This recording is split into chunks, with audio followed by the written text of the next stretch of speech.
വചനോത്സവം online തിരുമുഖ ആരാധനയിലേക്ക് നമുക്ക് പ്രവേശിക്കാം. ഈശോയുടെ തിരുമുഖത്തെ സ്നേഹിക്കുന്നവരാകാം നമുക്ക് ഓരോരുത്തർക്കും.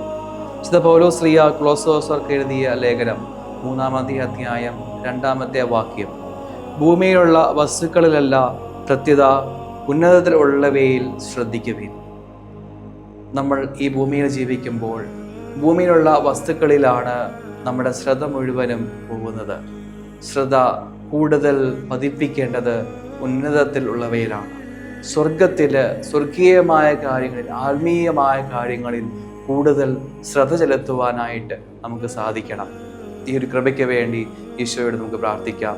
ഒരു കാലത്തിന് ഈരടിയോട് ചേർന്നുകൊണ്ട് ഈശോയോട് പ്രാർത്ഥിക്കാം. കർത്താവേ, ഭൂമിയിലുള്ള വസ്തുക്കളിലല്ല, പ്രത്യുത ഉന്നതത്തിലുള്ളവയിൽ ശ്രദ്ധിക്കുവാൻ കൃപ തരണമേ എന്ന് ഈശോയോട് നമുക്ക് പാടി പ്രാർത്ഥിക്കാം.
സ്നേഹം നിറഞ്ഞവരെ, നമ്മൾ ഓരോരുത്തരും നമ്മുടെ ജഡിക മനുഷ്യനെ, ശാരീരിക മനുഷ്യനെ വളർത്തുവാൻ ശ്രദ്ധിക്കാറുണ്ട്.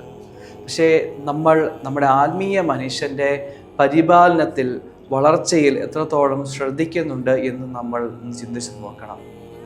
ആത്മീയ മനുഷ്യൻ വളരുന്നത് എപ്പോഴും ആത്മീയ കാര്യങ്ങളിൽ, സ്വർഗീയമായ കാര്യങ്ങളിൽ, ഉന്നതത്തിലുള്ളവയെ ശ്രദ്ധിച്ചുകൊണ്ട് ജീവിക്കുമ്പോഴാണ്. നമുക്ക് ഈ വചനത്തിൻ്റെ അടിസ്ഥാനത്തിൽ നമ്മുടെ ജീവിതത്തെ ഒന്ന് പുനർക്രമീകരിക്കാം. ഉന്നതത്തിലുള്ളവയെ ശ്രദ്ധിച്ചുകൊണ്ട് ദൈവം, പിതാവായ ദൈവം, പുത്രനായ യേശു, പരിശുദ്ധാത്മാവ്, ത്രിത്വൈക ദൈവത്തിൽ വിശ്വസിച്ചുകൊണ്ട്, സ്വർഗത്തെപ്പറ്റി ഒന്ന് ആലോചിച്ചുകൊണ്ട്, വിശുദ്ധിയെപ്പറ്റി ആഗ്രഹിച്ച്, ഉന്നതത്തിലുള്ളവയെ ശ്രദ്ധിച്ച് ജീവിക്കുവാൻ നമുക്ക് സാധിക്കട്ടെ. ഈ കൃപയ്ക്ക് വേണ്ടി ഈശോയോട് പ്രാർത്ഥിച്ചുകൊണ്ട് ഈശോയുടെ ആശീർവാദം നമുക്ക് സ്വീകരിക്കാം. പരിശുദ്ധ പരമ